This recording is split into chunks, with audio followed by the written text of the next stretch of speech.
Hello everybody, Culturedog Sam Hatch here with another Blu-Ray Spotlight review. And I was pretty excited actually to get this review copy in the mail not too long ago, because it's a film that is, largely derided, but I've got a bit of a soft spot for it.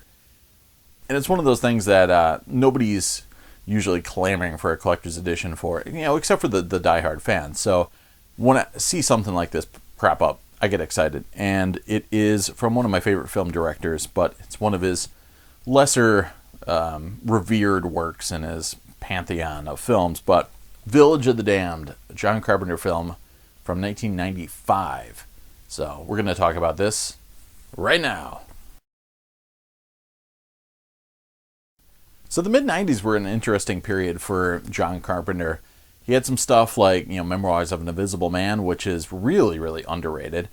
But maybe a bit of a mistake because people were not quite sure what to make of Chevy Chase being in this movie. Was it a comedy? Was it serious or whatever? But in 94, he dropped, pretty much his last masterpiece, which is In the Mouth of Madness, which is an amazing take on the world of Stephen King mixed with H.P. Lovecraft, and just a fantastic movie. I went to see it multiple times in the theater. I bought the Laserdisc, etc. So when very shortly after that, another John Carpenter movie was announced, I was like, ooh, that sounds pretty promising. And come to find out, it was a remake of the 60s film Village of the Damned, which was itself based on a novel called The Midwich Cuckoos.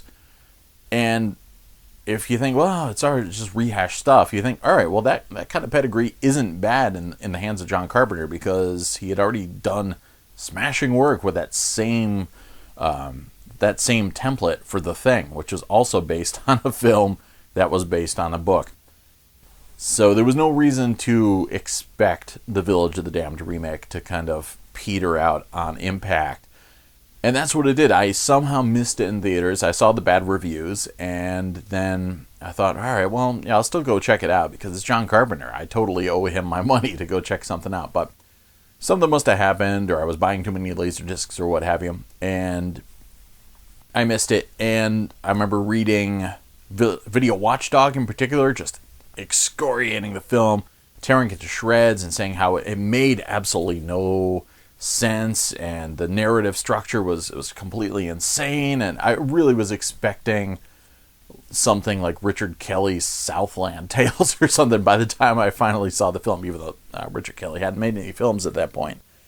But something as fractured and weird and sporadic as that. And I did finally pick up the Laserdisc from, I believe, Ken Crane's when Laserdisc was starting to die out. I was getting a lot of really cheap stuff through mail order from Ken Crane's out on the West Coast. And I was prepared for the worst. I remember Video Watchdog saying Kirstie Alley was creeping around with something, and nobody knew why. It didn't make any sense.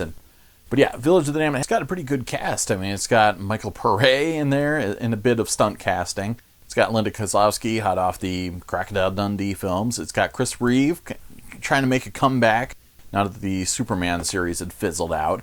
Kirstie Alley and classics from the John Carpenter oeuvre like Peter Jason, etc., and Meredith Salinger in there. It's a cool film, a good ensemble piece, seemed interesting, and I picked up the Laserdisc and I watched it, and I was like, this is pretty entertaining. It's got the mood, it's got the vibe. John Carpenter did the score.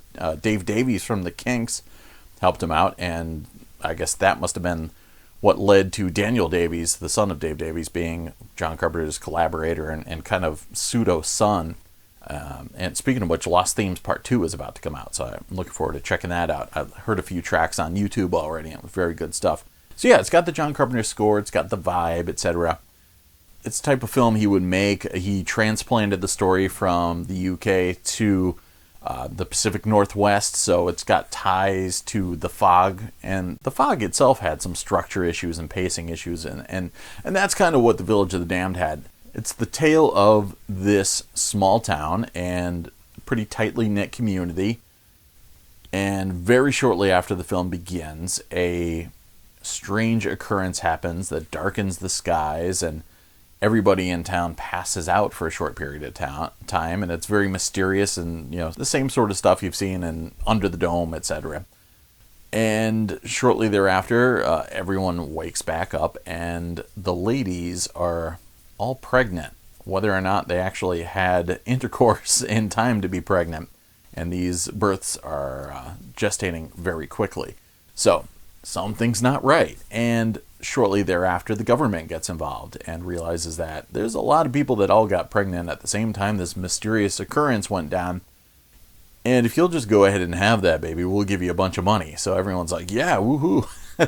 And game on. So Kirstie Alley comes to play as this government scientist who's leading this investigation into what's going on with these kids. And Chris Reeve is the town doctor, so of course he's got a lot of contact with them. And when the kids are eventually born, this hierarchy kind of forms within them. They're very Borg-like and disturbing looking, because very quickly you learn that they are the children of the damned. Something's wrong with them. I won't say exactly what, but they can use telepathic powers and make people do things against their will, and their eyes glow and look all crazy, and they've got this bizarre super white hair, which is hilarious. One of the extras on here lets you know that after all the trouble they went through to use the kids' actual hair and color it white, all the critics talked about how bad the wigs were, and the fact there weren't any wigs. But yeah, so it's that tale of being afraid of your children, and it's just as classic as all the kind of Cold War films that were dropped in the 50s and the kind of atomic scare. So there's also, this is even going farther back, that scare of the evil that you've wrought upon yourself and that's uncontrolled, and how do we control our own children and that sort of thing. So instead of hooligans, they're little evil youngsters from elementary school. And then quickly it turns out that everyone in the town learns that they're wrong. Something's wrong with them, and something's got to be done. And everyone's afraid because they have telepathic powers. And Mark Hamill's in it as a priest, which is really cool. Chris Reeve's daughter is the one that comes out as the leader of the group. And he's really good as this very beleaguered father character. He's grieving at some point.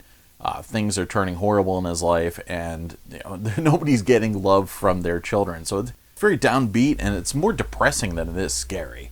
Likewise, The Fog, I don't think ever really scared anybody. It just survives on mood and mystery. And this film, again, it really gets by on mood. Structurally, it does get a little weird. It really feels like most of a second act is missing in the film.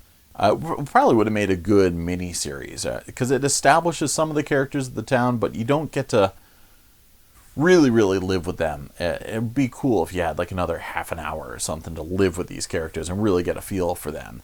And, there's particularly a connection between Linda Kozlowski's character and Christopher Reeve's character that seems ill-defined. Like there's something more to it that hit a cutting room floor. But there's not a lot of interaction with these damned kids and the regular kids of the town, so that you could tell there's so much interesting stuff they could have mined from their interactions being in public school and everything like that. So it really just jumps very quickly to, we know these kids are trouble, but don't talk about them because they'll kill you, and them being isolated and people trying to figure out what to do next.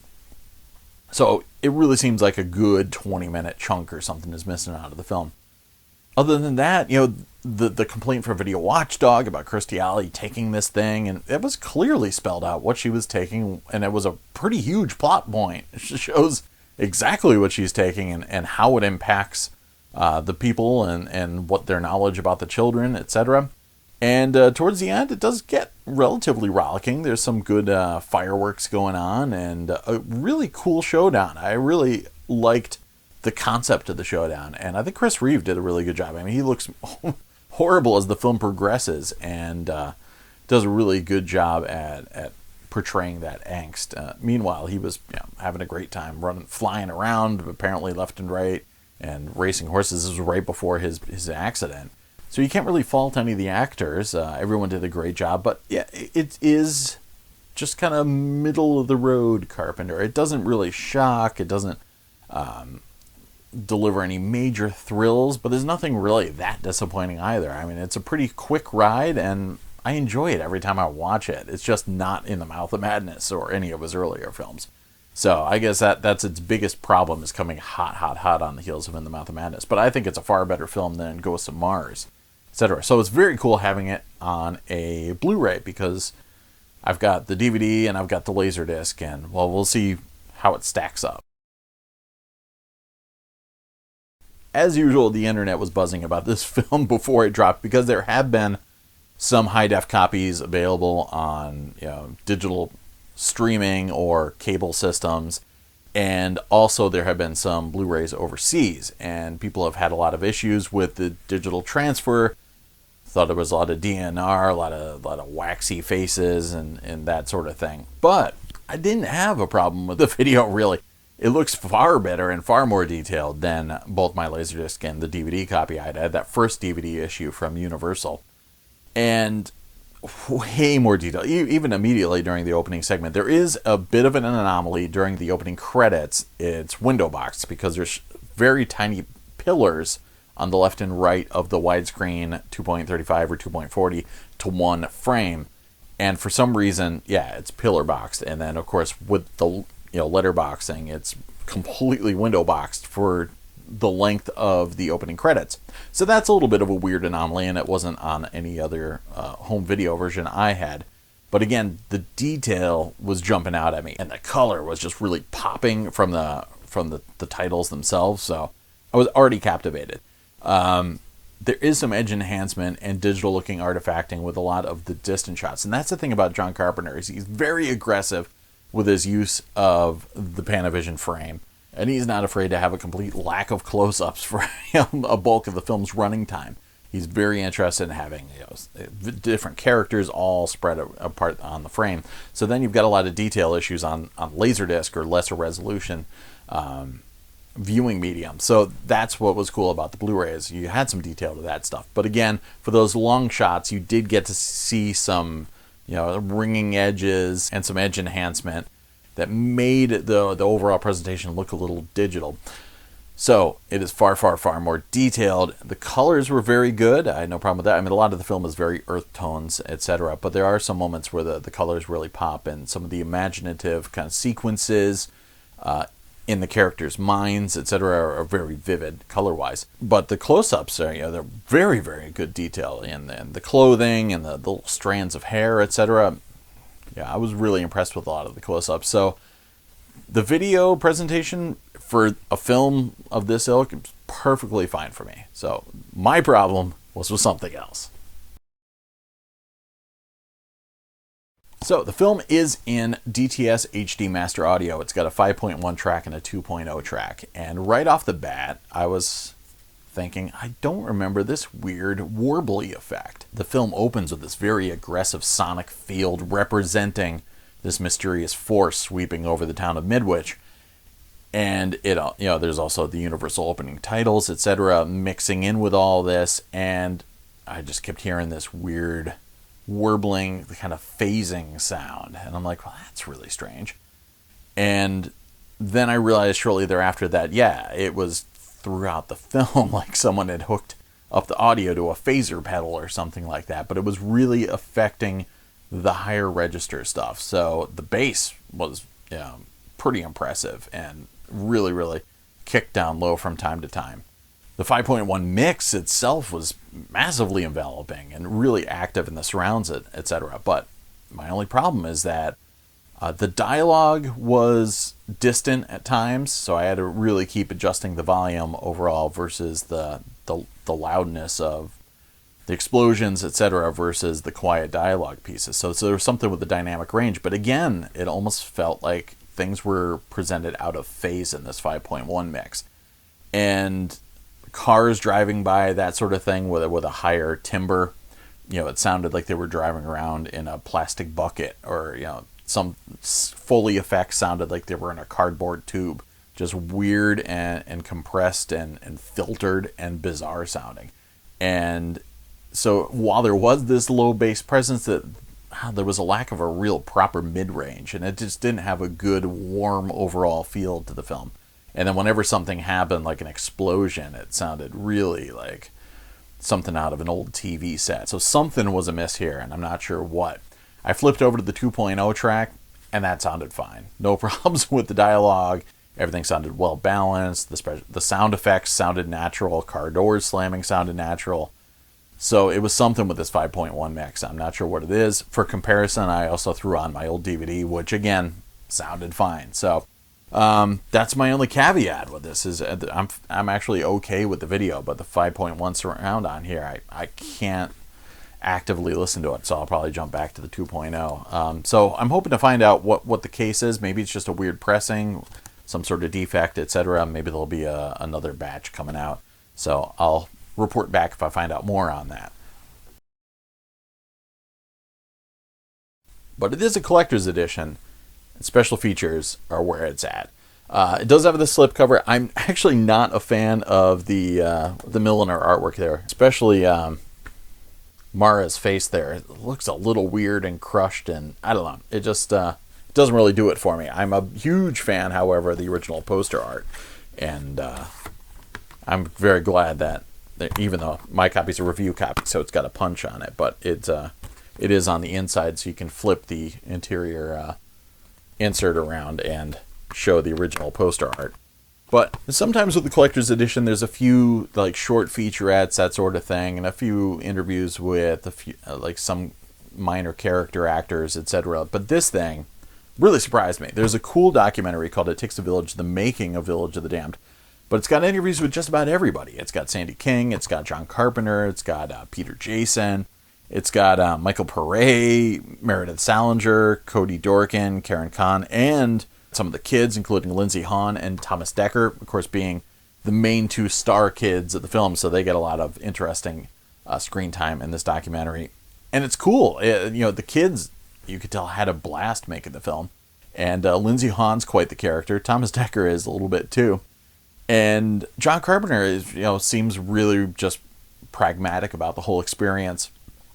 It wasn't a passion project of his, but he was a fan of the original and just had a contract job that seemed to go pretty well for him. There's a lot of talk about scenes being excised from the film, as I suspected, and sadly they aren't available here as deleted scenes or anything like that.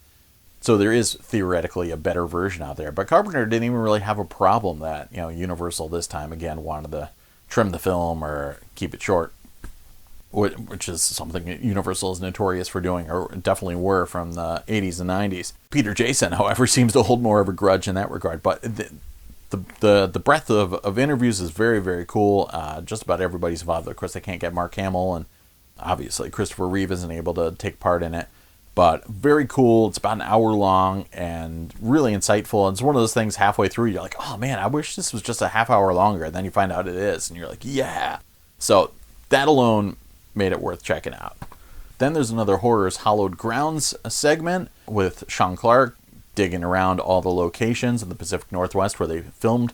And it's cool because there's a lot of interesting lore and cool houses, etc. And the locals in particular weren't very happy with the filming and would go out of their way to wreak havoc with the production, firing up chainsaws and leaf blowers, etc. while they were filming. So that was really cool and just a really nice feature as well. And then there's the go-to guy, My Career with John Carpenter, Peter Jason interview. That's super cool because it's not just about this film. It's about all the other films he did with John Carpenter, going back to, They Live and talking about Escape from L.A. and this film and his short role in The Mouth of Madness. And even just that, he talks so much about his short role in The Mouth of Madness, and even is doing Sam Neill's lines that he shared in this one scene that he was in. He's just ebullient and really into making films, and he seemed to have a blast working with John Carpenter. And he talks a lot about Ghosts of Mars as well. And this film marked an occasion where he had a little bit more of an on-hands production task, and really some cool stories in there, talking about working with actors that didn't know their lines, and he does kind of throw one actress under the bus there a little bit. You can figure out clearly who he's talking about. And even does mention one moment where Christopher Reeve and John Carpenter butted heads on the set and how he had to get involved and kind of straighten out Christopher Reeve's mindset at the time and explain that it's not Superman's Village of the Damned. But just really cool just sitting in Peter Jason's room, hanging out with him, learning all about this, his craft and making these iconic films.